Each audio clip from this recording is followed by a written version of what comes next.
The dust devils danced down Main Street like drunken spirits, spinning past the weathered storefronts of Willow Creek.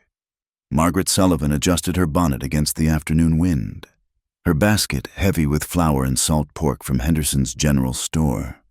The sun hung merciless in the September sky, baking the earth until it cracked like old leather. She'd learned to walk with purpose these 2 years since Thomas died, head high, shoulders square, eyes fixed ahead. The trick was never to pause, never to give the gossips ammunition. A widow who lingered was a widow who invited speculation. "Well now, if it ain't the pretty widow Sullivan." The voice slithered from the shadows between buildings. Carl Briggs emerged first, followed by his brothers Wade and Jess. They arranged themselves across her path like a fence, grins wide as snake mouths. "Afternoon, gentlemen." Margaret's voice stayed steady as creek water. "I'd be obliged if you'd step aside." Carl scratched his stubbled jaw, making a show of considering. "Hear that, boys? She'd be obliged. Ain't that proper?" He leaned closer, breath sour with whiskey. "Been thinking ma'am must get mighty lonesome out there on the edge of town. No man to keep the bed warm." "That's my concern, not yours." "Could make it ours." Wade Briggs spat tobacco juice near her boots. "Charitable Christian duty and all." Margaret's free hand found the pistol in her skirt pocket. Thomas had taught her to shoot jackrabbits and rattlesnakes. The Briggs brothers weren't much different, just bigger targets. "Stand aside." Each word dropped like a stone. Or what? Jess, the youngest, tried to match his brother's swagger. "You gonna shoot all 3 of us, widow woman?" "Won't need 3 bullets if I aim right." The new voice cut sharp as a blade. Sheriff Samuel Morrison stood 10 feet back, hand resting easy on his Colt. He'd approached quiet as smoke, a skill that made some folks nervous. The late afternoon sun caught the star on his vest, turning it to fire. "Sheriff." Carl's grin curdled. "Just passing the time with Mrs. Sullivan here." "Looked like you were blocking her way." Sam's gray eyes stayed flat, unreadable. "That's disturbing the peace in my book." "We weren't disturbing nothing." Wade shifted, fingers twitching toward his gun. "I'd think real careful about that next move." "Wade." Sam's voice carried no heat, just fact. "Your mama would hate to lose a son over foolishness." The brothers exchanged glances. Sam Morrison had been sheriff for 3 months now, arriving from somewhere back east with commendations and scars nobody asked about. He'd already faced down 2 sets of rustlers and a card sharp who'd pulled a hideout gun. The man didn't bluster or threaten. He just acted, swift and final as lightning. "We got no quarrel with you." "Sheriff," Carl said finally. "Good to hear. Then you boys can move along. I believe Mrs. Chen needs help loading feed at the store. Consider it community service." The dismissal stung worse than any threat. The brothers shuffled past, Carl pausing to mutter, "This ain't over." "It is today," Sam replied. They watched the Briggs boys slouch toward the feed store. Only then did Margaret realize her hand still gripped the pistol. She released it slowly, fingers cramping. "Thank you, Sheriff, but I had the situation managed." "I don't doubt it." A ghost of something amusement crossed his features. "Saw your stance. You've handled a gun before." "My husband taught me. Said a woman alone needs to be twice as careful and 3 times as ready." "Smart man." "He was." They stood in the settling dust, the moment stretching like taffy. Margaret became aware of curious faces in windows, of Mrs. Abernathy peering from the millinery shop. By evening, this encounter would be stretched and twisted into a dozen different tales. "I should go," she said. "I'll walk you to your wagon." "That's not necessary." "Maybe not."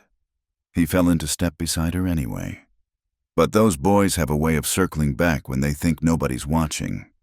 Margaret wanted to argue, but recognized the truth in it. They walked in silence past the bank, the barber's shop with its candy-striped pole, the narrow alley where drunks slept off Saturday nights. Her wagon waited outside the smithy, the mare drowsing in the heat. Sam helped her load the supplies without being asked, his movements efficient and practiced. She noticed the way he favored his left side slightly, an old injury. Perhaps. His hands were scarred but gentle with her packages. "You didn't have to intervene," she said as he lifted the flour sack. "Yes, I did." He straightened, meeting her eyes directly. "That's what the badge means. Nobody gets to make folks feel small in my town." My town. The words carried weight, commitment. Margaret wondered if he knew yet how Willow Creek could test such promises. "The town has its ways. Sheriff Morrison." She climbed onto the wagon seat, gathering the reins. "Been that way long before you arrived. Will be that way after, maybe?" He stepped back, touching his hat brim. "But not while I'm here." She studied him a moment longer, this lean, quiet man who'd inserted himself into her trouble without flourish or expectation of thanks. The sun caught the premature silver threading his dark hair, the fine lines around his eyes that spoke of squinting into distances. "Good day, Sheriff." "Mrs. Sullivan." She clucked to the mare and pulled away, aware of his gaze following her progress. At the corner by the church, she allowed herself one glance back. He still stood there, a solitary figure growing smaller with distance, one hand shading his eyes against the sun. The ride home took her past the cemetery where Thomas lay under a simple stone. She didn't stop today, couldn't, with her thoughts tangled like briars. The Briggs boys would make trouble over this. They always did when their pride got bruised. And the sheriff. She shook her head, focusing on the rutted road.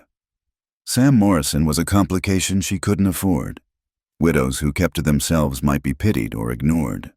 Widows who caught the attention of unmarried men became targets of a different sort. The house appeared around the bend, small but sturdy, the garden she'd coaxed from the desert soil showing green against the endless brown. Everything she had was tied up in these 40 acres: the house, the well, the stubborn patch of corn struggling toward harvest. Thomas had died getting this land productive. She'd die before letting it go. Inside, she lit the lamp against the gathering dusk and set about making supper for one. The silence pressed close, broken only by the pop of grease in the pan and the distant howl of coyotes. Most nights, the quiet felt like peace. Tonight, it felt like waiting. Through the window, the last light painted the desert purple and gold.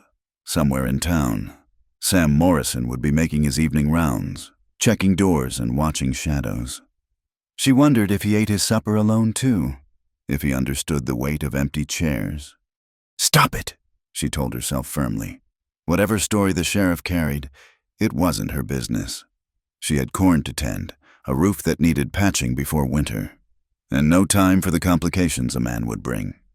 But as she cleared her single plate and prepared for bed, Margaret couldn't shake the memory of how he'd stood between her and trouble, solid as a wall.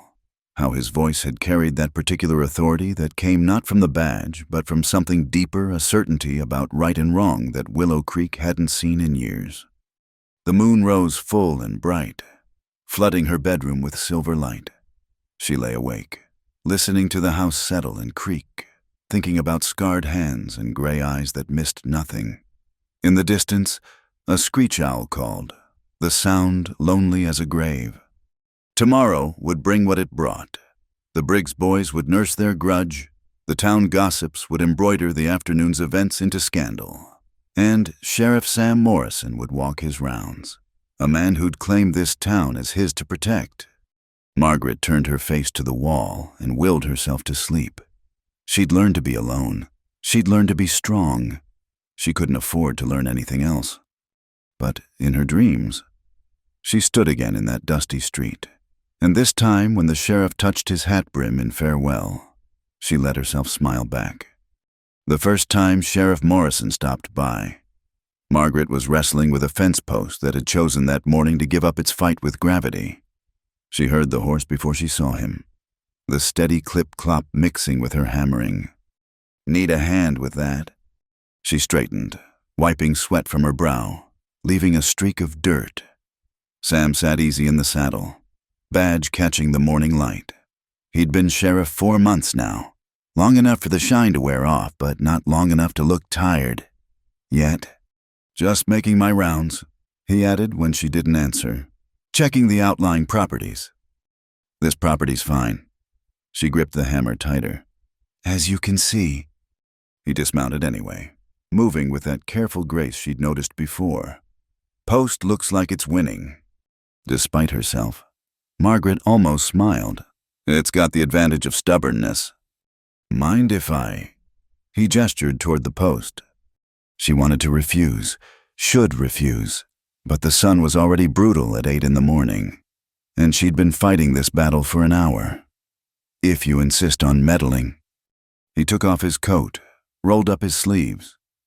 Margaret tried not to notice the rope-burn scars on his forearms or the way he worked methodical, patient, like a man who'd learned not to waste motion.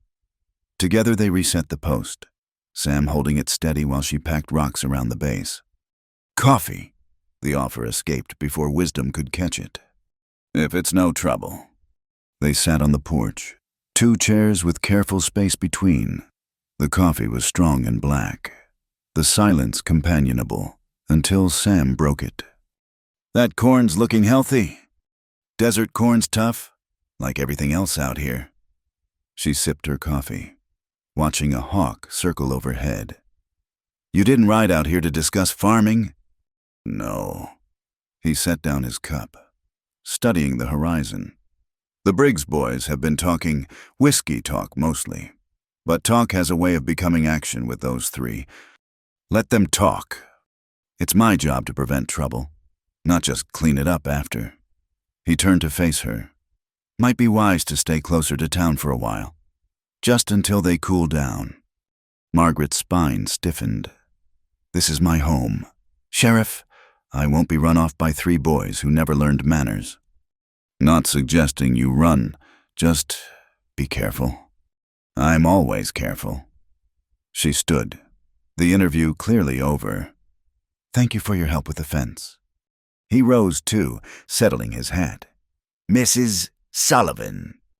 Good day, Sheriff Morrison. He left without another word, but she felt his concern hanging in the air like dust. The visits became a pattern after that, never official, always with some thin excuse, checking reports of rustlers, following up on a spotted stranger, making sure her well hadn't been tampered with. Each time, he found some small task that needed doing: a loose board, a stubborn gate hinge, the chicken coop door that wouldn't latch proper. Don't recall hiring a handyman, Margaret said one afternoon, finding him fixing her porch step. Consider it part of protecting and serving. He tested the board with his boot. Can't have citizens breaking their necks on their own property. Just my neck you're worried about. He looked up at her then, something unguarded flickering across his features. Should be worried about everyone's. The space between them hummed like telegraph wires. Margaret retreated inside, returning with water. They drank in silence, watching the sun paint the desert gold and purple. Why here? She asked finally. Man with your experience could sheriff anywhere. Sam rolled the glass between his palms. Needed somewhere that wasn't anywhere else. She understood that, the weight of wanting to be where memories couldn't follow. Running from something. More like running to... He stood, brushing dust from his knees. Sometimes a man needs empty space to figure out what's worth filling it with. After he left, Margaret found herself replaying those words. That night, she sat at Thomas's desk and tried to write in the ledger, but the numbers swam. Instead, she found herself thinking about scarred hands fixing her fence, gray eyes that looked at her straight on, without the pity or speculation she'd grown used to. Dangerous thoughts for a woman in her position. The town noticed, of course. Willow Creek was too small for secrets, too bored for discretion. Mrs. Abernathy mentioned it first, cornering Margaret after church. That sheriff spends considerable time checking on outlying properties, she said, fan fluttering like a bird's wing. Particularly yours. He's thorough, Margaret replied evenly. Indeed. The word dripped implications. A widow must guard her reputation carefully. My dear, people do talk. People always talk. Good day, Mrs. Abernathy. But the whispers followed her through town. Henderson at the general store asked if she needed anything delivered. Save the sheriff trouble. Doc Holcomb's wife mentioned how nice it must be, having such attentive protection. Even Pastor Williams worked warnings about propriety into his sermon. The pressure might have broken her if she'd been a different woman. But Margaret had buried a husband, survived 2 years alone, and learned that respectability was a luxury she couldn't always afford. Still, she found herself watching for Sam's visits with equal parts anticipation and dread. He knew about the talk. She could see it in the way he'd started announcing himself from farther off, in how he kept his visits shorter, more businesslike. The easy conversation dried up, replaced by careful formality. "Heard tell the Brewster place lost some cattle," he said one evening, standing at the bottom of her porch steps instead of sitting. "Lock up tight tonight." "I always do." He nodded, started to turn away, then stopped. "Margaret Mrs. Sullivan, if I've caused you trouble with these visits..." "You haven't caused anything." The lie came out sharper than intended. "This town makes its own trouble." "Still, maybe I should..." "Should what, stop doing your job because gossips need entertainment?" She stepped to the porch rail, close enough to see the muscle tick in his jaw. "I've been managing those vultures for 2 years. Sheriff, don't need protecting from words." "What do you need protecting from?" The question hung between them, loaded as a cocked pistol. Margaret gripped the porch rail, knuckles white. In the deepening twilight, his face was all shadows and angles. But his eyes... "Nothing," she said finally. "I need protecting from nothing." He touched his hat brim, that gesture she'd come to anticipate, and left without another word. Margaret stayed on the porch until full dark, listening to coyotes call across the desert, wondering why the truth felt so much like a lie. That Sunday, she arrived at church to find her usual pew occupied. The message was clear as print: "You've crossed a line, and this is what happens." She sat in the back, spine straight, refusing to give them the satisfaction of seeing her bend. After service, Deputy Chen fell into step beside her. James Chen had been Sam's first hire, bringing quiet competence and a steady nature that complemented the sheriff's intensity. "Mrs. Sullivan," he said politely. "Might I walk you to your wagon?" She almost refused, then caught sight of the Briggs boys lounging near the churchyard gate. "That's kind of you, Deputy." James had a gift for silence that didn't feel empty. They'd reached her wagon before he spoke again. "The sheriff's a good man." "I'm sure he is." "Came here to do right. Sometimes that's harder than it sounds." He helped her up to the seat. "This town could use more people interested in doing right." Margaret studied the young deputy's earnest face. "Speaking from experience." "My family knows something about being watched, judged for existing wrong." His smile was rueful. "But we're still here, still part of this place, whether folks like it or not."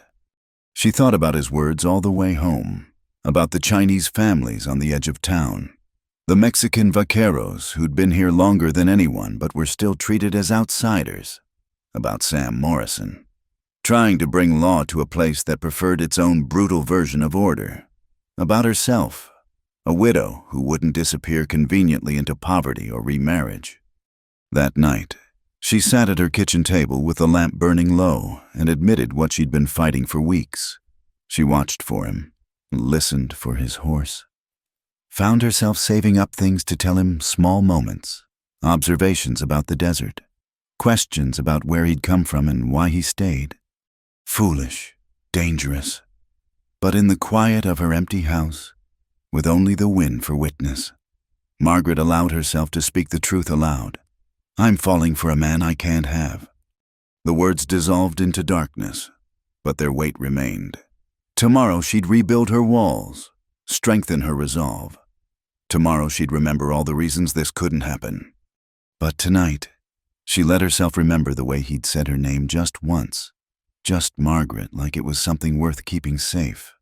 The summons came on a Tuesday morning, delivered by Homer Gibbs with the nervous air of a man carrying dynamite. Margaret read the formal script twice before the words sank in. "The town council requests your presence." She looked up at Homer, who shifted his weight like a schoolboy caught stealing apples. "Since when do I answer to the council?" "It's not... that is, Mayor Walsh thought..." Homer swallowed hard. "It's about the sheriff, ma'am." Her blood chilled. "Is he hurt?" "No, ma'am. It's about... well, you'd best come here for yourself." The council met in the bank's back room. 5 men arranged like judges behind a polished table. Mayor Frederick Walsh sat center, his merchant smile nowhere in evidence. To his right, Jim Cooper from the bank sorted papers with theatrical importance. The others, Ned Harrison, who owned the largest ranch. Pastor Williams and old Judge Garrett wore matching expressions of grave concern. Sam stood to one side, badge glinting in the lamplight, face carved from stone. "Mrs. Sullivan." The mayor's voice oozed false warmth. "Thank you for coming." "State your business." Margaret kept her hands folded, though they wanted to clench. Walsh cleared his throat. "It's come to our attention that Sheriff Morrison has been overstepping in his duties, spending considerable time at certain properties. Your property, specifically." "The sheriff patrols the entire county. It's his job." "Indeed." Cooper leaned forward, pale eyes sharp as glass. "But surely not every property requires such personal attention, multiple visits, weekly repairs that go beyond official duty." Margaret's gaze flicked to Sam. A muscle jumped in his jaw, but he stayed silent. "What exactly are you implying, Mr. Cooper?" "We're not implying anything," Walsh interjected smoothly. "We're simply concerned about appearances. This town depends on moral leadership.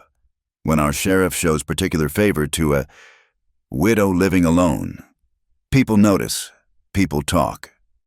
"People gossip," Margaret corrected. "Since when does the council legislate based on empty talk?"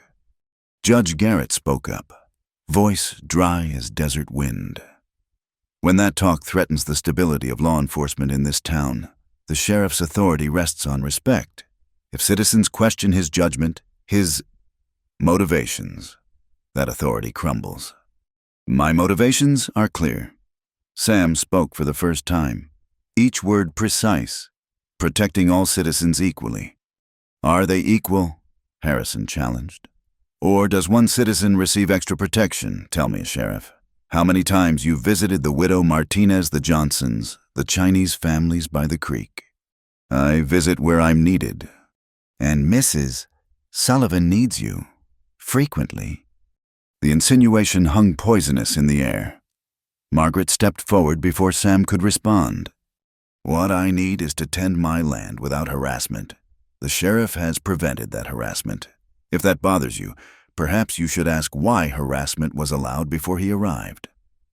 "Nobody's harassing anybody," Cooper protested. "No. Then why do the Briggs boys feel bold enough to corner women on Main Street? Why does my property mysteriously develop problems after I refuse to sell to certain interested parties?" She let her gaze rest on Cooper, who'd made offers on her land twice. "The sheriff does his job without favor or prejudice. That's what bothers you. Not his visits to my property, but his refusal to look away when your friends cause trouble." Walsh's face flushed. "Mrs. Sullivan, you're overwrought." "I'm angry. There's a difference." She turned to face Sam fully. "Sheriff Morrison, I thank you for your diligent protection. However, to avoid further distressing these gentlemen's delicate sensibilities, I formally request that you limit your patrols of my property to emergency situations only." Something flickered in Sam's gray eyes. Hurt, understanding, resignation. "As you wish, Mrs. Sullivan." "Furthermore," she continued, voice steady as her heart broke. "I'll be declining any assistance beyond what's strictly necessary for law enforcement. I'm sure the council will be relieved to know their sheriff won't be troubled with fence posts and loose boards anymore." "Now, Mrs. Sullivan," Pastor Williams attempted. "Nobody wants to create hardship." "Then stop." She faced them each in turn, memorizing their discomfort.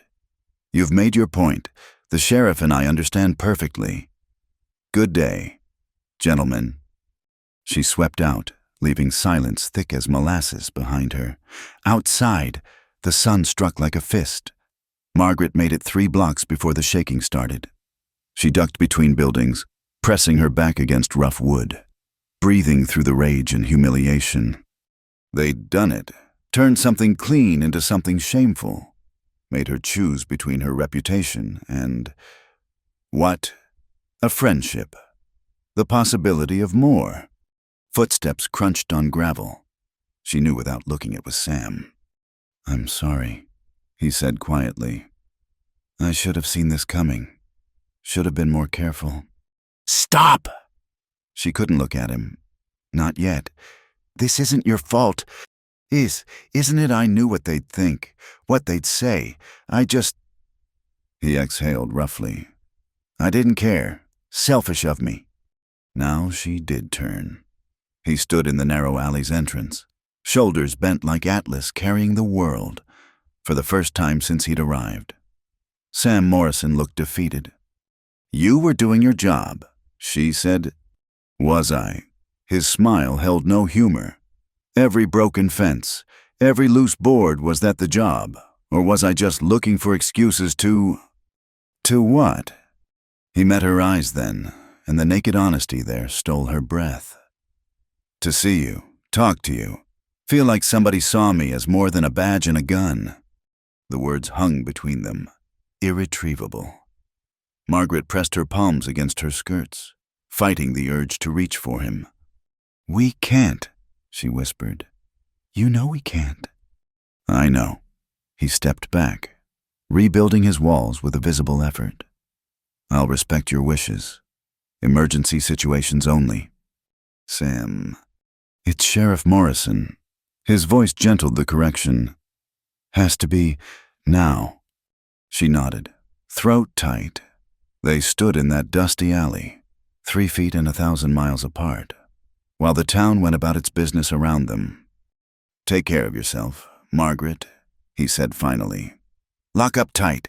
The Briggs boys were drunk at the saloon last night, making noise about teaching uppity women their place." "I'll be fine." "I know you will." He touched his hat brim, that gesture that had become precious, and walked away. Margaret waited until his footsteps faded before allowing herself one quiet sob. Then she straightened her spine, smoothed her skirts, and headed for the general store. If the town wanted to see her broken, they'd be disappointed. The consequences came swift as rattlesnakes. Henderson suddenly couldn't extend credit. The seamstress discovered she was too busy to take Margaret's mending. Even the Mexican families who bought her eggs found excuses to shop elsewhere. She made do, paid cash when she had it, did without when she didn't, mended her own clothes by lamplight, sold eggs in the next town over, though it meant a day's travel. Pride was a luxury she couldn't afford, but dignity that she clung to like a lifeline. The Briggs boys grew bolder. They'd ride past her property at night, whooping and firing shots into the air, left a dead coyote on her porch, trampled one corner of her cornfield before she could chase them off with Thomas's rifle. Each time, she wanted to send for Sam. Each time, she cleaned up alone, rebuilt alone, stood guard alone. Emergency situations only. A dead coyote wasn't an emergency. Ruined corn wasn't an emergency. Her breaking heart certainly wasn't an emergency. 3 weeks after the council meeting, she came to town to find Carl Briggs holding court outside the saloon. "There she is. Boys, the widow who thinks she's too good for protection. Heard the sheriff don't come calling no more." His grin was wolf-wide. "Shame. That woman alone needs looking after." Margaret walked past without acknowledging him. Carl's hand shot out, grabbing her elbow. "I'm talking to you, woman!" She jerked free, stumbling, her basket spilled, precious supplies scattering in the dust. Carl laughed, the sound spurring his brothers to join in. "Leave her be, Briggs." Deputy Chen materialized from nowhere, hand on his pistol. Carl's laughter died. "This ain't your business, Chinaman." James didn't flinch. "Keeping the peace is my business. Move along." For a moment, violence crackled in the air. Then Carl spat at James's feet. "This town's going to hell, letting his kind wear badges." He kicked Margaret's spilled flour, sending up a white cloud. "Watch yourself, widow. Can't hide behind the law forever." After they'd gone, James helped Margaret gather what could be saved. Half her supplies were ruined, a week's budget ground into dust. "I should report this," he said quietly. "No." Margaret clutched the half-empty basket. "That's what they want. An excuse to say I'm running to the sheriff with every little thing." "This wasn't little." "No, but I'll handle it." She managed to smile for the concerned deputy. "Thank you, James. You're a good man." "So is he," James said simply. "He asks about you every day, tries to make it casual, but—" Margaret's throat closed. "Tell him I'm fine."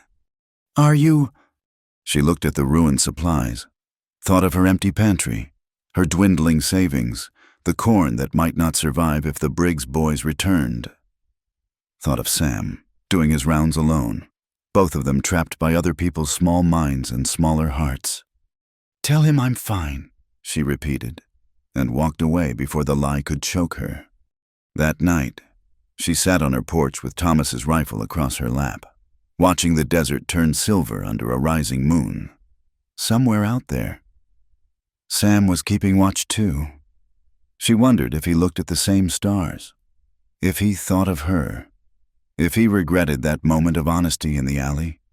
The coyotes called to each other across the darkness, their cries lonely as widows, restless as sheriffs who'd forgotten how to sleep. Margaret listened until her eyes burned with unshed tears, then went inside and barred the door against more than just the night. The moon hung like a silver dollar in the desert sky, casting everything in shades of memory and longing. Margaret couldn't sleep. The October night was cold enough to bite, but she sat on her porch wrapped in Thomas's old coat, watching shadows dance across the land. 3 months since the council meeting. 3 months of careful distance, stolen glances in town, and conversations that died before they could begin. The Briggs boys had grown bolder, but never quite bold enough to warrant emergency intervention. She'd learned to shop early, walk fast, and keep her rifle loaded. The sound came soft as moth wings' horse hooves muffled by sandy soil. Margaret's hand found the rifle, then froze. She knew that rider's rhythm, the careful way he guided his mount through the darkness. Sam emerged from the shadows like a ghost made solid, stopping at the edge of her property. He didn't dismount, didn't speak, just sat there, a silhouette against stars. "Emergency?" Margaret asked, her voice barely carrying across the distance. "No." The word fell heavy between them. "I should go." "You should." She didn't move. Neither did he. The silence stretched, filled with everything they couldn't say. "Finally!" Sam swung down from his horse, movement slow as if fighting himself. He stopped at the bottom of her porch steps, far enough to be proper, close enough to be dangerous.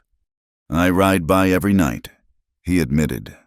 "Tell myself I'm checking the perimeter, but that's a lie." He removed his hat, turning it in his hands. "I need to know you're safe. Need to see lamplight in your window. Need—" "Don't," Margaret's voice cracked. "Please don't. I dream about you." The words rushed out like water through a broken dam. "Wake up reaching for someone who isn't there. Started talking to you in my head, telling you about my day, asking your opinion. I'm going mad, Margaret." She closed her eyes against the raw pain in his voice. "You think I don't? You think I don't watch for you from my window, listen for your horse count? The days since we really talked. A broken laugh escaped. 67 days. I've counted 67 days. Margaret. No.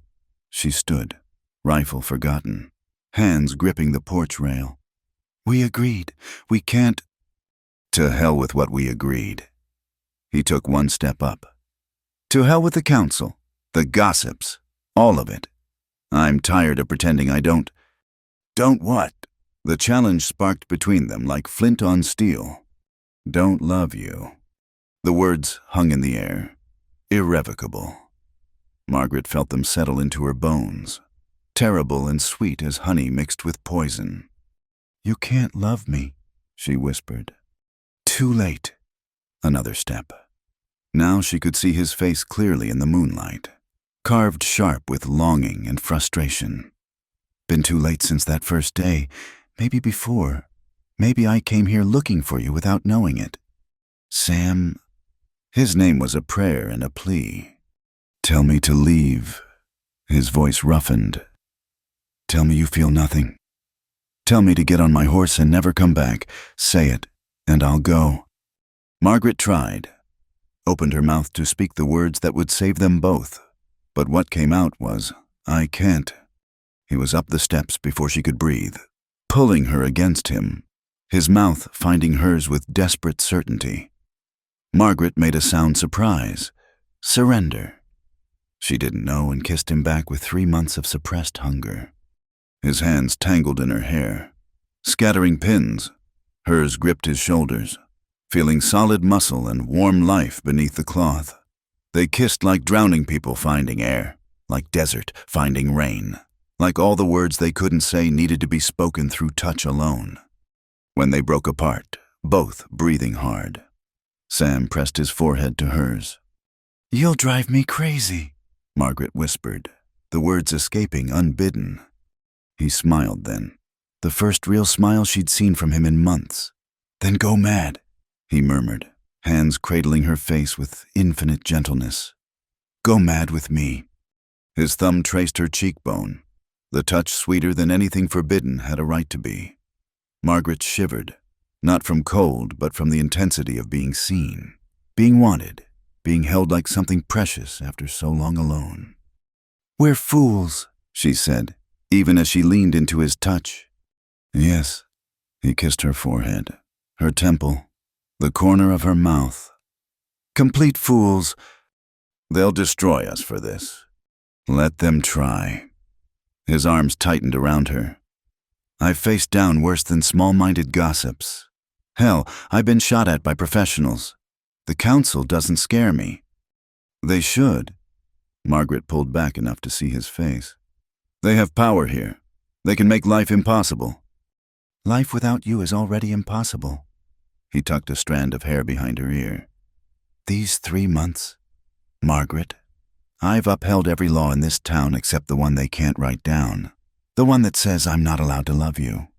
She touched the badge on his chest, feeling the weight of it. This means everything to you, being sheriff, bringing law and order. You mean more? He covered her hand with his. Took me a while to understand that.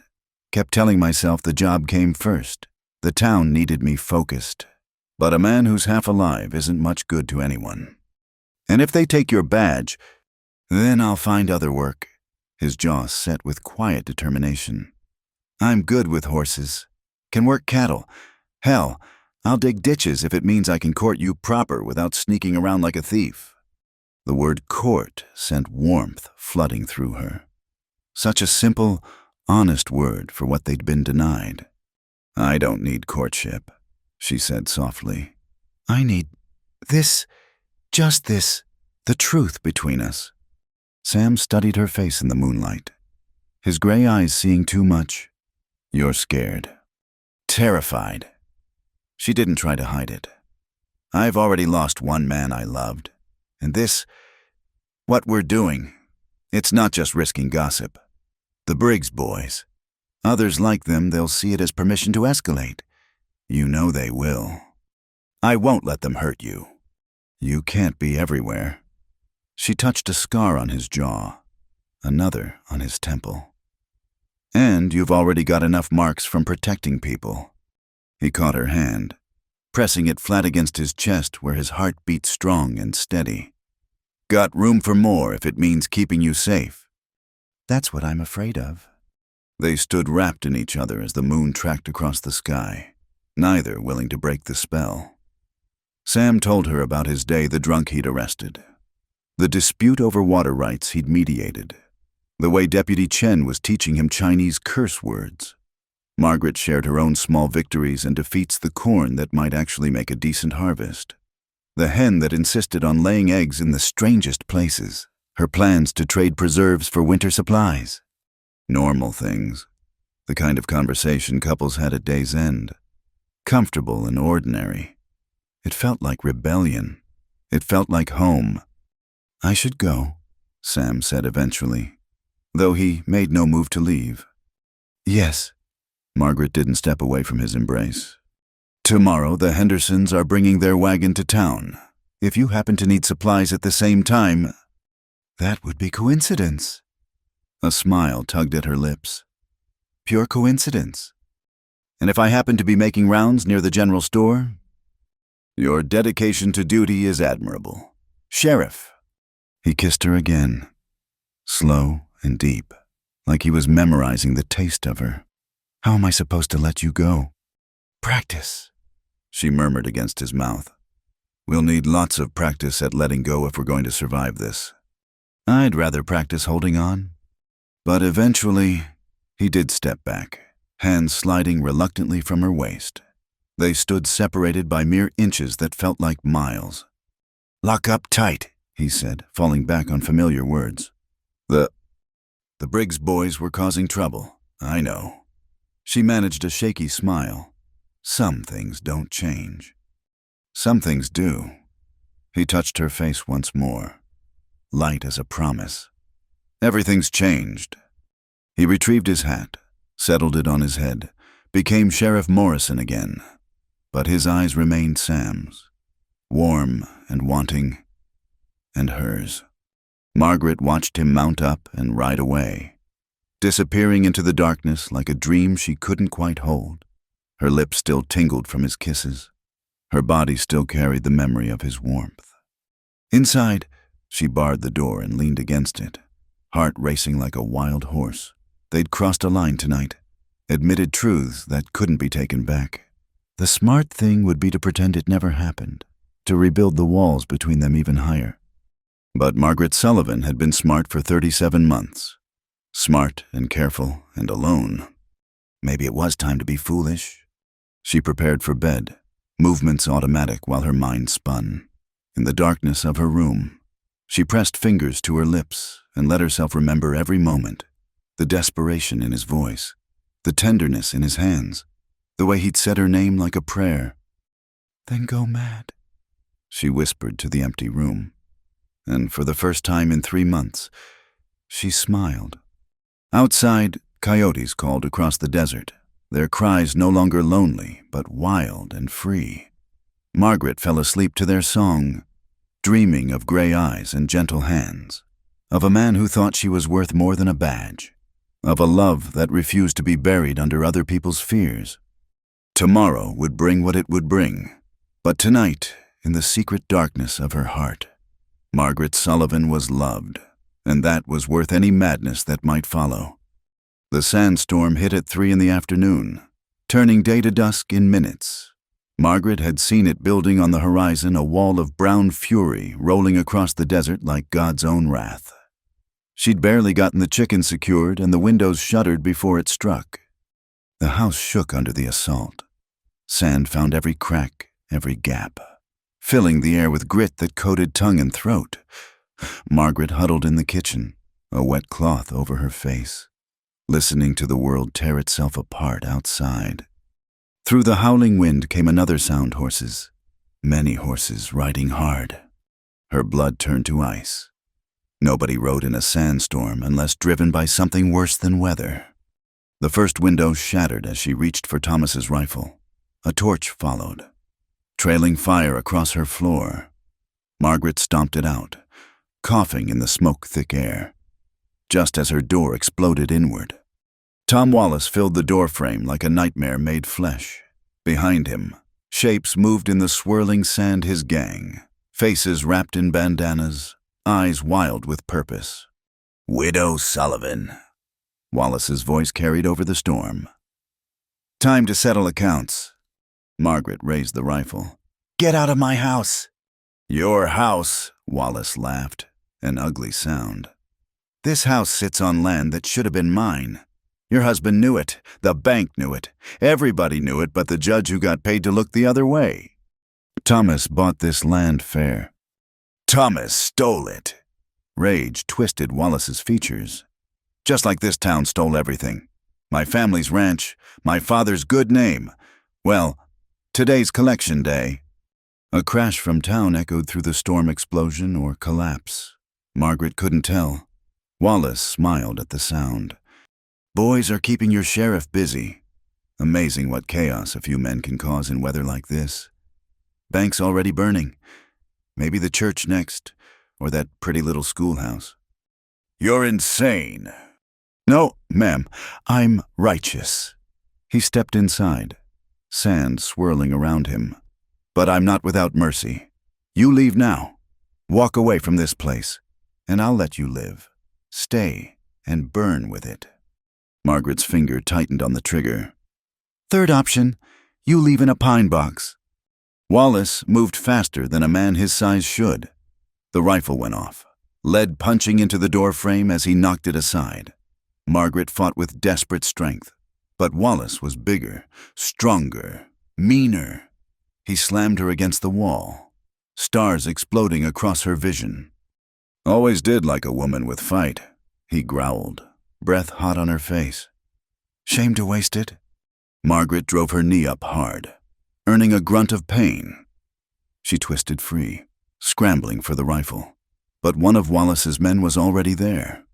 Carl Briggs, eyes bright with cruel satisfaction. Hello, widow, Carl crooned. Been waiting for this. They circled her like wolves. 4 men, armed and eager. Margaret backed toward the kitchen. Mind racing, the pistol in the drawer, the knife by the stove, anything. Burn it, Wallace ordered. Her and the house together. Wait. Carl grabbed Margaret's arm, fingers digging deep. Seems a waste.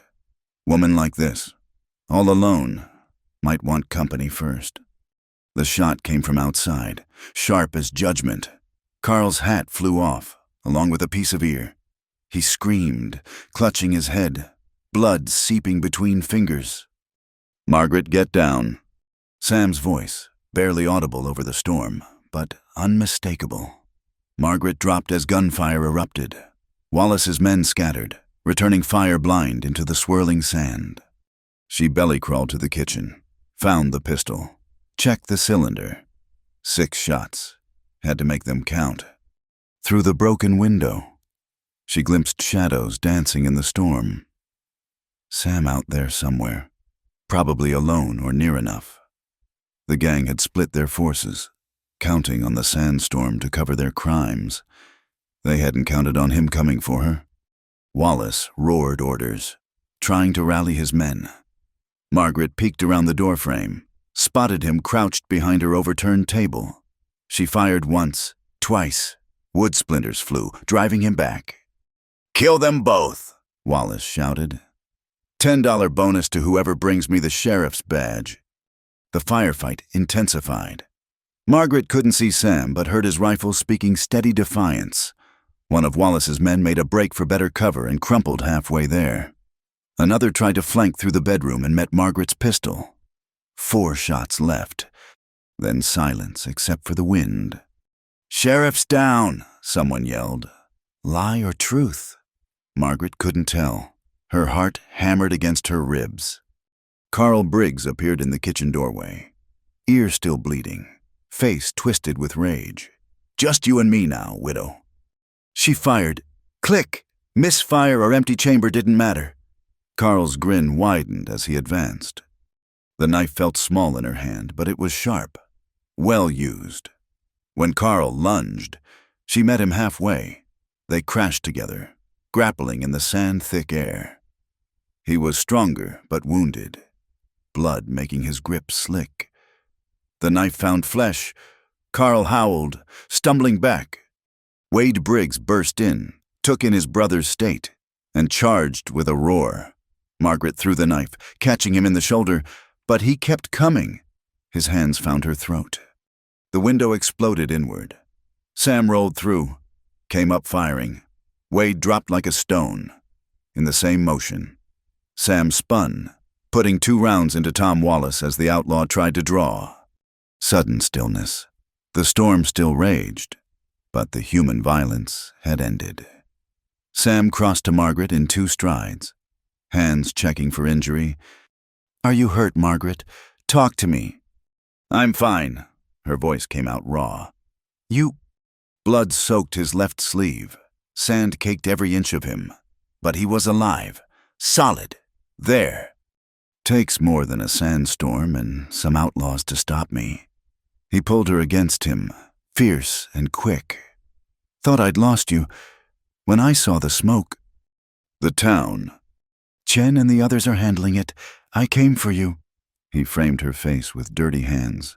"Always you." Through the broken door came horses. Riders. Deputy Chen materialized from the storm, followed by Manuel Vasquez and his vaqueros. Homer Gibbs. Even old Judge Garrett with a shotgun. "Sheriff." Chen took in the scene bodies. Blood. Margaret safe in Sam's arms. "The bank fire's contained. We lost the back wall but saved the vault. 2 gang members captured. 1 fled west." "Let him go," Sam said wearily. "Storm will take care of him." Wallace, Judge Garrett, approached the outlaw's still form. "Dead." Sam's voice held no satisfaction. Just fact. "Carl Briggs, too. Wade's wounded but might live if Doc gets to him quick." Men moved to secure prisoners and bodies. Someone produced boards to cover the broken windows. Margaret found herself sitting on her porch steps, Sam beside her, watching Willow Creek pull itself back together. "They came through the storm just to help," she murmured, "even after everything." "You're one of us," Manuel said, passing by with salvaged furniture. "We don't leave our own to face trouble alone." Mayor Walsh appeared, hat missing, dignity ruffled. He looked at the damage, the bodies, the sheriff and widow sitting close as shadows. "I owe you an apology," he said stiffly. "Both of you. I let fear of impropriety blind me to real threats. Wallace has been building his gang for months. We should have listened when you warned us, Sheriff." Sam nodded, too tired for recriminations. Walsh shifted uncomfortably, then added, "The council will be discussing commendations and other matters, past decisions that need revisiting." He retreated into the settling dust. Margaret leaned into Sam's warmth, past caring who saw. "Your house." Sam surveyed the damage. "We'll mend." She found his hand, threaded their fingers together. "Houses can be rebuilt, but don't you ever scare me like that again." "Can't promise that." He squeezed gently. "Job has risks, but I can promise to always come for you. Storm, fire, or damnation itself, I'll come." The sandstorm was breaking, wind dying to whispers. Through the thinning air came the sun, painting everything gold and red. The town looked battered but not broken, like her house, like her heart. "Stay with me tonight," Sam said quietly. "Mrs. Chen has room, or the boarding house." "Here," Margaret straightened. "I'm staying here, my home, my land. They didn't drive me out." "Then I'm staying too." At her look, he added, "On the porch, standing guard. Let the gossips make what they will of it." She almost argued, then saw the fear he was trying to hide. He'd almost lost her. The badge might make him brave, but the man underneath needed reassurance that she was safe, alive, his. "All right," she said softly. but you're getting that arm tended first." They stood together, supporting each other, and went to face what the storm had left behind. The town that had whispered about them now watched with different eyes, in crisis. True character showed itself. Sam Morrison had ridden through hell for one of their own. Margaret Sullivan had stood against outlaws to defend her home. Sometimes it took a disaster to show people what really mattered. As the sun set on the wounded town, painting the desert in shades of hope and blood, Margaret thought maybe, just maybe, they'd all learned something in the storm. The morning after the storm, Willow Creek looked like it had been scoured clean and hung out to dry. Sand drifted against buildings like snow, and Main Street bore the scars of violence, bullet holes, scorch marks, broken glass catching the early light like scattered diamonds. Margaret stood on her porch, surveying her damaged home in daylight. The parlor window was boarded over, furniture overturned. Bloodstains she'd have to scrub from the floorboards. But the walls stood strong. The roof held firm. Like her, the house had endured. Mrs. Sullivan. She turned to find a delegation at her gate. Mrs. Abernathy led the group, followed by several women from the church auxiliary, their arms loaded with supplies. "We've come to help." "Mrs.?" Abernathy said, chin lifted as if daring Margaret to refuse. "That's what neighbors do." Margaret's throat tightened. These women who'd whispered behind fans, who'd moved their skirts aside when she passed here, they stood, offering aid. Thank you." They streamed in like a benevolent army. Mrs. Chen directed window repairs while Mrs. Vasquez organized cleaning. The pastor's wife brought fresh bread and preserves. Even Banker Cooper's wife appeared with replacement curtains. "About before," Mrs. Abernathy said quietly, helping Margaret scrub the kitchen floor. "We were wrong. Fear makes fools of us all. And we feared change," Margaret supplied. "You feared things changing?" "Yes." The older woman's hands stilled. "The sheriff. He's different from what we expected. Doesn't play by the old rules, who to favor, who to overlook. And you," she met Margaret's eyes, "you didn't disappear into grief like widows are supposed to. It made us uncomfortable. And now? Now we've seen what real threats look like." Mrs. Abernathy resumed scrubbing with vigor. "Tom Wallace would have burned this whole town for revenge. The sheriff stopped him. You stood your ground when lesser folks would have run.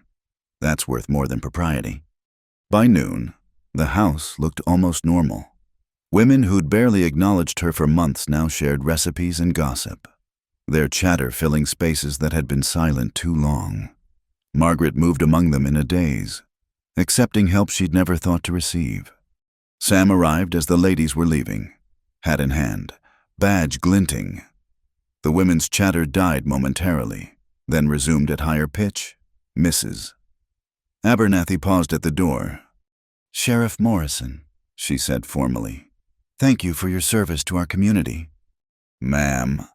He nodded politely, but his eyes found Margaret over their heads. When they were alone, Sam surveyed the restored room. "Looks like the auxiliary invaded." "Conquered.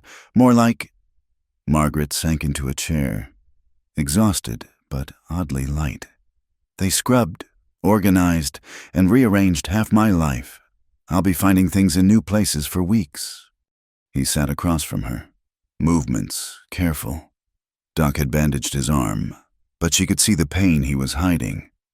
"How's the town?" she asked. "Mending. Bank's a mess but operational.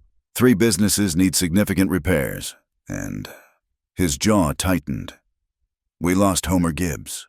Hart gave out during the fight. He died defending the bank he'd guarded for 20 years. Margaret closed her eyes. Homer, nervous and kind, who delivered the council's summons with such reluctance. Another good man gone. "His funeral's tomorrow," Sam continued. "Whole town will attend. Heroes deserve proper send-offs." "You're the hero. You and the others who fought..." "We all fought." He leaned forward, capturing her hands. You included. Carl Briggs will live, but he'll carry your mark forever. That took courage. A desperation, more like, no. His thumbs traced her knuckles. I've seen desperate people. They freeze or break. You did neither. You survived, protected your home, gave me time to reach you. That's not desperation, that's strength. A knock interrupted. Deputy Chen entered, carrying an official-looking envelope. From Judge Garrett, he said, handing it to Sam. Marked urgent. Sam read quickly, his expression shifting from wariness to surprise. The federal marshal's coming. Someone in the state capitol heard about Wallace's attack. They want a full investigation. Is that bad? Margaret asked. Could be. Depends on whether they're investigating Wallace or how we handled it. He folded the letter. James, double the patrols. I want everything running smooth as silk when he arrives. After Chen left, Sam stood to go. Margaret caught his sleeve.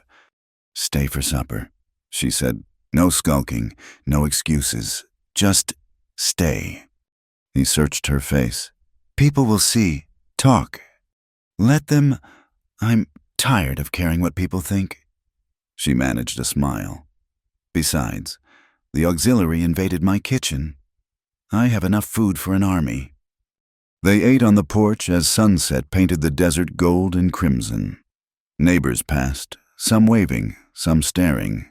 Margaret waved back to all, claiming her right to this simple pleasure, sharing a meal with a good man. Tell me about before, she said as they lingered over coffee. Where you came from, why you left. Sam was quiet so long she thought he wouldn't answer. Then, Pennsylvania, little town called Martinsburg. I was sheriff there too, young, eager. Thought I could fix everything with enough determination. What happened? The war happened. Town split down the middle, Union. Confederate. Families torn apart. I tried to keep the peace. Stay neutral. Fool's errand. When the fighting reached us, I chose a side. Had to. Lost friends. Made enemies. After. He stared into the gathering darkness. After, there was no neutral ground left. Everything I did was seen through the lens of which side I'd chosen. Couldn't be just sheriff anymore. I was the Union sheriff or the turncoat sheriff, depending on who was talking. Margaret heard the old pain beneath the matter-of-fact tone. So you came west? Far as I could get. Figured out here, past wouldn't matter as much. His smile held bitter humor. Didn't count on finding new ways to divide people. But you stayed, even when the council tried to chain you. When the town chose sides, you stayed. Found something worth staying for. He looked at her directly. Someone. The words hung between them, simple and true. Margaret felt their weight settle into her bones alongside her own truth. I'm glad, she said softly. Glad you stayed. Glad you're here. They sat as stars emerged, pointing out constellations, sharing stories. When Sam finally rose to leave, Margaret walked him to the gate. The marshal, she said. Will he make trouble? Maybe, probably. But we did right, and I'll stand by that. He cupped her face gently. Whatever comes, we'll face it, together, if you'll have me. Instead of answering with words, Margaret kissed him, there in her front yard, where anyone could see. She kissed Sam Morrison like a woman with nothing to hide and everything to hope for. When they parted, both breathless, Sam touched his forehead to hers. You know what this means, he murmured. No going back now. Good, she smiled against his lips. I'm tired of going back. Forward's the only direction worth traveling. He left reluctantly, turning twice to look back. Margaret watched until he disappeared into town, then went inside to her restored home. Tomorrow would bring the funeral, the marshal, new challenges. But tonight, she'd been accepted back into the community that had shunned her. Tonight, she'd claimed her right to love openly. In the kitchen, she found a note tucked under a pie missus. Chen had left. For courage. It read in careful script. Both kinds, the courage to fight and the courage to forgive. You've shown us both. Margaret pressed the note to her heart, tears stinging her eyes. This morning she'd been alone, isolated by gossip and judgment. Tonight she had neighbors again, friends, even, and somewhere in town, a good man was probably standing at his window, looking toward her house, counting stars and possibilities. She prepared for bed, moving through her rearranged rooms with bemused acceptance. Change wasn't comfortable, but comfort had never been her goal. Survival had been, then dignity. Now, perhaps, something more.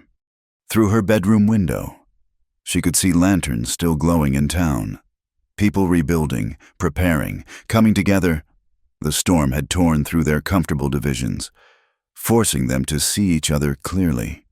Not everyone had liked what they saw in themselves, but that was how growth happened painfully, messily, with plenty of mistakes along the way.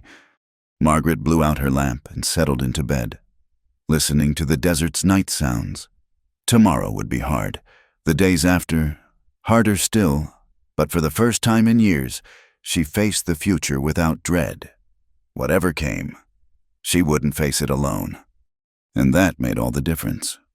The morning sun cast long shadows down Main Street as Marshal John Hartley stepped off the stage. He was younger than expected, with sharp eyes that missed nothing and a way of standing that said he'd seen too much for his years. Sam met him outside the sheriff's office, badge polished, expression neutral. They'd exchanged telegrams, but paper couldn't capture a man's measure. "Sheriff Morrison," Hartley's handshake was firm. "Heard you had some excitement." "That's one word for it," Sam gestured inside. "Coffee." They sat across from each other, two lawmen taking each other's measure. Through the window, the town went about its business, hammering from the bank repairs, wagons rolling past, life continuing. "Tell me about Wallace," Hartley said. Sam laid out the facts, the old grievance, the gang building in secret, the storm attack. Hartley listened without interrupting, occasionally jotting notes. "And the widow, Mrs. Sullivan." Something in Sam's shoulders tightened. "What about her?" "4 men dead at her property. That raises questions." 4 men who broke into her home during the attack. She defended herself until help arrived. "Help being you." Hartley's tone stayed neutral, but his eyes sharpened. "Alone, in a sandstorm, leaving the town defense to others." Sam met his gaze steadily. "I made a judgment call. The main force was handled. Wallace split his gang, sent killers after a woman alone. I responded to the greater threat." "The greater threat to the town, or to someone you have personal interest in." Before Sam could answer, the door burst open. Jess Briggs stumbled in, face flushed, breathing hard. "They're coming," he gasped. "Ben Steele and what's left of Wallace's gang. Least a dozen men. They hit the Vasquez ranch at dawn, heading this way." Sam was already moving, checking his weapons. "How long?" "Hour, maybe less. Manuel's riders are falling back, trying to slow them." Hartley stood. "I've got federal authority here. Sheriff, this is my call now." Sam paused, hand on his rifle. "With respect, Marshal, you don't know this town or these people. Work with me, not over me." They locked eyes. "Finally." Hartley nodded. "Your town, your lead, but I'm watching how you handle this." Sam turned to Jess. "Ring the church bell. 3 sets of 3, everyone knows that means take cover. Then get to the livery. Help Yang move the horses to the back paddock. Go." The boy ran. Within minutes, the bell's bronze voice filled the air. Doors slammed, shutters closed, mothers herded children inside. Willow Creek had learned hard lessons about preparation. "James," Sam called. Deputy Chen appeared from the cells. "Get everyone who can shoot to defensive positions. Bank roof, church tower, behind those water barrels. You know the drill." "Already moving." Chen checked his pistol. Mrs. Sullivan. Sam's jaw tightened. I'll handle that. Go. He found Margaret at her door, rifle in hand, face set with determination. No, he said before she could speak. Not this time. This is my fight, too. You're what they want. He gripped her shoulders. Steele blames you for Wallace's death. You stay visible. You're giving him a target. Then I'll... Margaret, his voice gentled. Please, I can't command this defense if I'm worried about you. Help Doc prepare for Wounded. That's where you're needed. She searched his face, then nodded reluctantly. Be careful. Always am. He kissed her quickly, fiercely. Now go. The town transformed into a fortress. Men crouched behind overturned wagons, rifles bristling from windows. Women loaded ammunition. Children huddled in cellars. Even Banker Cooper manned a position, sweat beading his pale face. Interesting strategy, Hartley observed, taking position near Sam. Community defense instead of professional enforcement. These people live here, Sam replied, checking sightlines. Their homes, their families, makes them fight harder than any hired gun. Dust rose on the horizon. Through it came riders, spread wide, coming fast. Sam counted 15, maybe more. They'd picked up reinforcements. Hold fire, he called. Wait for my signal. The gang thundered closer. At their head rode Ben Steele, Wallace's former lieutenant, face twisted with grief and rage. They pulled up just outside rifle range, horses dancing. Morrison, Steele's voice carried across the distance. Send out the woman and we ride on. This ain't about the town. Can't do that. Ben, Sam called back. You know that. Then we'll take her and you and anybody else who gets in the way. Try it, someone shouted from the bank roof. Sam recognized Yang's voice, the usually quiet livery owner finding courage in community.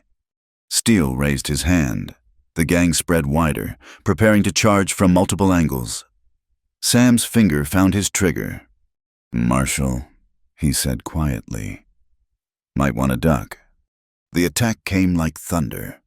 Riders swept in from 3 directions, guns blazing. The town answered with disciplined fire, picking targets, making shots count. Sam dropped 2 riders before they cleared the first building. Beside him, Hartley proved his worth, calm and deadly accurate. Chen held the east side with a handful of merchants. Even Cooper managed to wing an attacker. But Steele's men were desperate, fighting with nothing to lose. They pressed hard, some dismounting to seek cover, turning the fight into a grinding battle of positions. Sheriff! Margaret's voice cut through gunfire.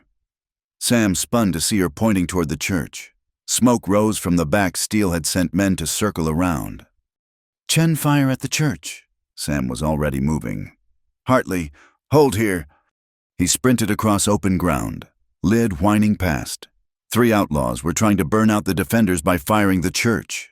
Sam caught them in the open, his rifle speaking swift judgment. But more were coming. The Main Street fight was a screen. Steele's real play was to divide the defenders. Attack from behind. Smart. Ruthless. Fall back to the secondary line, Sam ordered. They drilled this when pressed. Consolidate around the bank and sheriff's office. Turn them into strong points. The retreat looked like chaos, but flowed with practiced precision. Defenders leapfrogged back, covering each other, denying the gang easy targets. Sam caught glimpses of his people misses. Chen reloading for her husband. Pastor William steady behind his rifle. Manuel's vaqueros holding the south approach with terrible efficiency. Then Margaret was there, appearing from Doc's office with bandages and ammunition. 2 wounded at the bank, she reported crisply. Doc's with them. I told you to stay. And I did, until you needed supplies. She thrust ammunition at him. Stop arguing and shoot something. Despite everything, Sam almost laughed. This woman would be the death of him or the saving. The fight condensed around the town center. Steele's numerical advantage meant less in the tighter space. Every window held a rifle. Every corner offered crossfire. The gang's momentum stalled, then broke. "They're pulling back," someone shouted. Not retreating, regrouping. Sam could see Steele gathering his remaining men, maybe 8 or 9 still mounted. One more charge, all or nothing. "This is it," Sam called. "Make it count." Steele came himself this time, leading from the front, straight down Main Street like an avalanche. Sam centered his sights on the outlaw's chest, breathed out slowly. Margaret screamed, "Warning." Sam spun to see 2 gang members emerging from the alley. Having worked around the defenses, they had clear shots at the defenders' backs. Time slowed. Sam knew he couldn't get both, knew people would die in the next second. Then Margaret was moving, her rifle rising, firing. One attacker crumpled. Yang appeared from nowhere, tackling the second. They went down in a tangle of limbs. Sam whirled back to Steele, but Hartley had already fired. The outlaw leader tumbled from his saddle, momentum carrying him to stop almost at Sam's feet. The fight went out of the gang like air from a punctured balloon. Weapons dropped, hands raised. In minutes, it was over. Sam stood in the settling dust, counting costs. 3 townspeople wounded, none dead. Half of Steele's gang down, the rest captured. It could have been much worse. "Interesting town," Hartley said, surveying the scene. "Most places would have negotiated, maybe given up the widow to save themselves." "We don't sacrifice our own," Sam replied. "Not for convenience, not for safety." "No, you don't." The marshal studied him. "That's rare, worth preserving." He paused. "There's a position open in the Territorial Marshal's Service. Man who can inspire this kind of loyalty, who puts justice over politics. We could use you." Sam felt Margaret's eyes on him from across the street. "Appreciate the offer, Marshal, but I've got a job." "Think about it." Hartley moved to help with the prisoners. "Offer stands." Margaret approached slowly, rifle still in hand, face smudged with powder smoke. "Territorial Marshal, that's a real opportunity." "Is it?" Sam pulled her close, not caring who saw. "I've got everything I need right here." She leaned into him, tension finally leaving her frame. Around them, Willow Creek picked itself up once more. People emerged, checked neighbors, began the familiar process of healing. "We did it," someone said wonderingly. "We actually did it." "Together," Sam corrected. "We did it together." Mayor Walsh approached, hat in hand, looking older but somehow stronger. "Sheriff, we owe you an apology, and more. The council met during the fight, yes, bullets flying, and we're voting, but that's politicians for you." A weak smile. "Unanimous decision. Full support for you, and whatever personal decisions you make, town that fights together can damn well accept love together." Sam felt Margaret's hand slip into his. "About time," she murmured. As the sun climbed toward noon, Willow Creek began cleaning up one more battle, but something had changed. The rigid lines that had divided them, race, class, propriety, had blurred in shared danger. Chinese merchants had fought beside white bankers. Mexican vaqueros had saved Protestant churchgoers. A widow had stood equal with any man. "So," Margaret said as they walked toward Doc's office to help with wounded. "When do you want to get married?" Sam stopped so fast he nearly tripped. "What?" "Well, I'm not getting any younger, and you did turn down a marshal's position for me." Her eyes sparkled despite the exhaustion. "Seems like we should make it official before another gang shows up." He laughed then, full and free. "Margaret Sullivan, are you proposing to me in the middle of a battlefield?" "Would you prefer I wait for a proper moment?" She gestured at the bullet-scarred buildings. "Because proper moments seem rare around here." "No." He caught her face between his hands. "No waiting." "Yes, whatever you're asking. Yes."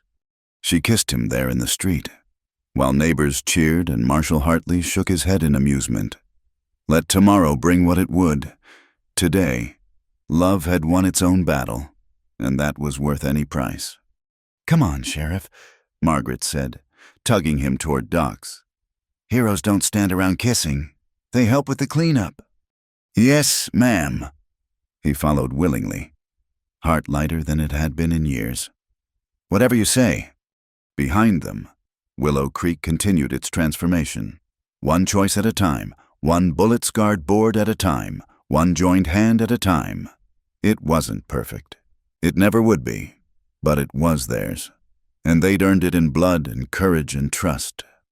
And that was enough. The morning of the wedding dawned clear and bright, with that particular quality of light that only comes to the desert in November. Margaret stood before the mirror in Mrs. Chen's room. Hardly recognizing the woman looking back, the dress had been her mother's, carefully preserved and altered by the church ladies who'd insisted on helping. "You look beautiful," Sarah Chen said, adjusting the delicate lace veil, "like happiness itself." Margaret touched the small bouquet of desert wildflowers Sam had left on her doorstep that morning. Yellow brittlebush, purple lupine, and white evening primrose. A note tucked among them read simply, "Found these where we first really talked. Today and always, Sam." Through the window, she could see the town transforming. Ribbons hung from every post, tables set up in the street, the whole community turning out to celebrate. After everything they'd endured together, Willow Creek needed this, a celebration of life and hope triumphing over death and fear. "Ready, Mrs." Abernathy appeared in the doorway, beaming. The woman who'd once led the gossip campaign now served as wedding coordinator with military precision. Margaret took a breath. "Ready." The church was packed. It seemed every soul in 50 miles had come to witness this union. As Margaret entered, she saw former enemies standing together, the Vasquez family beside the Coopers, Deputy Chen next to Judge Garrett, even Carl Briggs minus an ear but plus some humility in a back pew. But she only had eyes for Sam. He stood at the altar in his best suit, badge pinned proudly to his chest. When he saw her, his composed sheriff's mask slipped entirely. The look on his face, wonder, joy, and fierce love made her steps falter. James Chen, serving as best man, steadied his friend with a grin. Pastor Williams began the ceremony, but Margaret barely heard the words. She was lost in Sam's gray eyes, in the way his hands trembled slightly as he took hers, in the knowledge that they'd earned this moment through blood and courage and stubborn faith. "Samuel Morrison," the pastor intoned, "do you take this woman to be your lawfully wedded wife, to have and to hold, in plenty and in want, in joy and in sorrow, in sickness and in health, as long as you both shall live?" "I do." Sam's voice carried the same certainty with which he'd once said, "I came for you," in a sandstorm. "Margaret Sullivan, do you take this man to be your lawfully wedded husband?" "I do." She said it loud enough for the whole church to hear, claiming this choice before God and gossips alike. "Then, by the power vested in me by the territory of Arizona and the Almighty God, I pronounce you husband and wife." Sam's kiss was tender and thorough, earning cheers from the packed church. When they finally parted, Margaret whispered, "You'll drive me crazy, Sam Morrison."